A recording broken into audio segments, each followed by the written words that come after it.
মাঝে মাঝে মনে হয় ঘরের থেকে সমস্ত কিছু টান মেরে বাইরে ফেলে দিই। হ্যালো এভরিওয়ান, কেমন আছো তোমরা সবাই? আশা করছি সবাই ভালো আছো, আমরাও বেশ ভালো আছি। আমি শিউলি, আমার নতুন একটা ব্লগে তোমাদের ওয়েলকাম। সকালবেলা সমস্ত জামা কাপড় আগে বাইরে মেলে দিয়ে আসলাম, তারপর দেখো এই রুমটার মধ্যে চলে আসলাম। ক্যান্টিন থেকে কিছু জিনিসপত্র আনা হয়েছিল, সেইগুলো এখানেই পড়ে রয়েছে। ব্যাগপত্র সমস্ত কিছু এই টেবিলের উপরেই গাদা দেওয়া রয়েছে। যে জিনিসটা কাজে লাগে না সেই জিনিসটা কিন্তু মানে এইভাবেই ব্যবহার হয় সমস্ত কিছু, মানে ওর উপরে ডাম্প করার জন্য। তো যখন রোদ্দুর ওঠে না এইখানে মাঝে মাঝে, তো ঘরগুলো এত অন্ধকার হয়ে থাকে।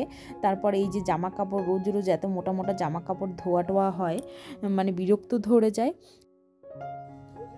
তারপর অনেক দিন পর যখন সুন্দর রোদ বার হয় তখন মনে হয় যে ঘরের সমস্ত কিছু যদি একটু রোদে দিয়ে কড়কড়ে করে নিতে পারতাম, ঘরটার একটু ভালো করে ঝেড়ে পুছে নিতে পারতাম, ঘরে একটু আলো ঢুকতো যদি, এরকমই ফিল হয়। আর এই বাইরের আলমারিটাই তো তোমাদের দাদাভাইয়েরই বেশি জিনিসপত্র থাকে, আর নিচের দিকটাই না এই বড় বড় কার্টুনের মধ্যে বেশিরভাগ জিনিসগুলো হয়তো ক্যান্টিনের জিনিসগুলোই থাকে।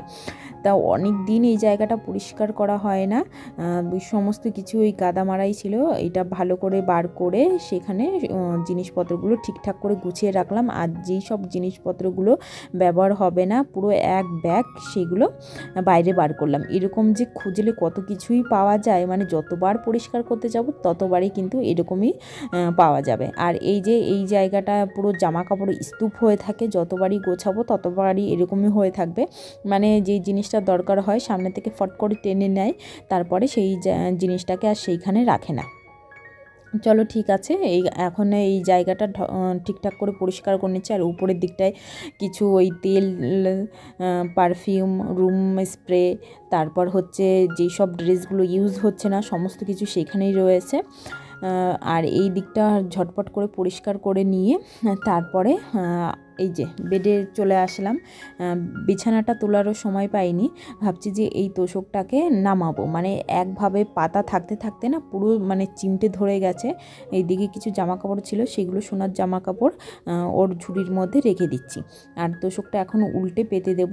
তারপর রান্নাবান্না কিন্তু ওইদিকে চলছে, মানে এইদিকে যে কাজ করছি তার মানে যে ওইদিকে রান্নাবান্না হচ্ছে সেরকম কিন্তু কিছুই না। সকালের ব্রেকফাস্টটা করা হয়নি, কিন্তু দুপুরের রান্না ওইদিকে মোটামুটি আমার কমপ্লিট হয়ে গেছে।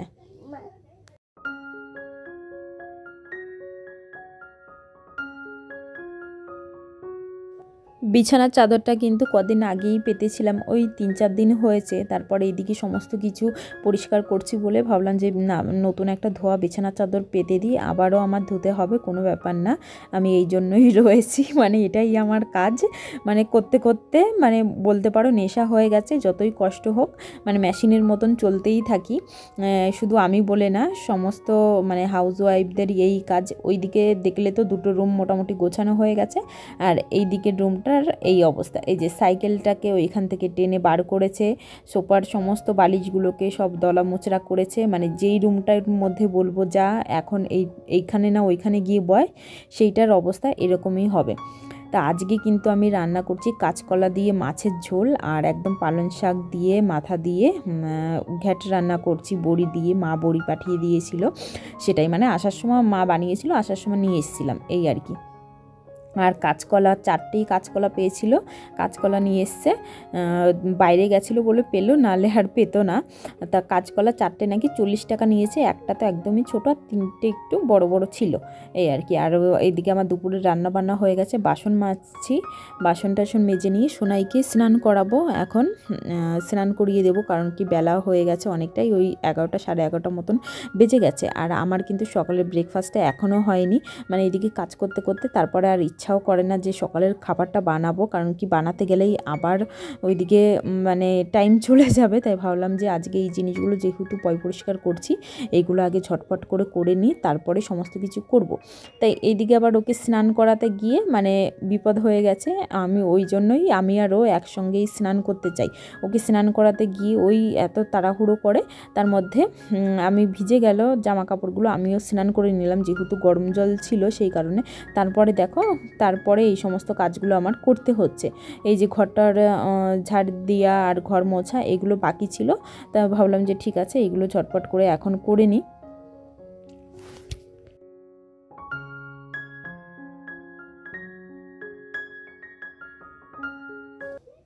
মাঝে মাঝে ভীষণই বোরিং লাগে, সেই কারণে কালকে জানো তো ভিডিও দিইনি। এমনিতেই রবিবারে ভিডিও আমার দিতে ইচ্ছা করে না, ওই লেটে ঘুম থেকে উঠি, তারপরে মানে ভিডিও করার সময় পাই না। এদিকে তোমাদের দাদাভাই তাড়াতাড়ি চলে আসে, আর মনে হয় যে মাঝে মাঝে নিজেকেও একটু সময় দেওয়া প্রয়োজন।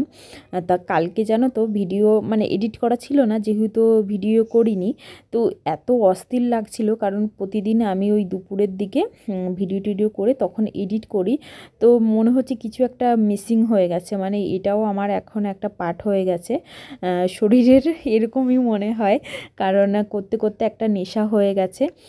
তো অনেকই কষ্ট হয় করতে, ভিউজ আসে না, তাও অনেক চেষ্টা করি করার, যেরকমভাবে হোক যদি কোনো দিন সফলতা পাই সেই আশায়। তোমরাও কিন্তু এরকমভাবে চালিয়ে যেতে পারো, কেউ হাল ছাড়বে না।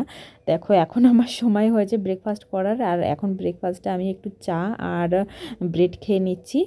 ব্যাস চলো, আজকের ভিডিওটা এই পর্যন্তই রাখছি, কেমন লাগলো জানিও।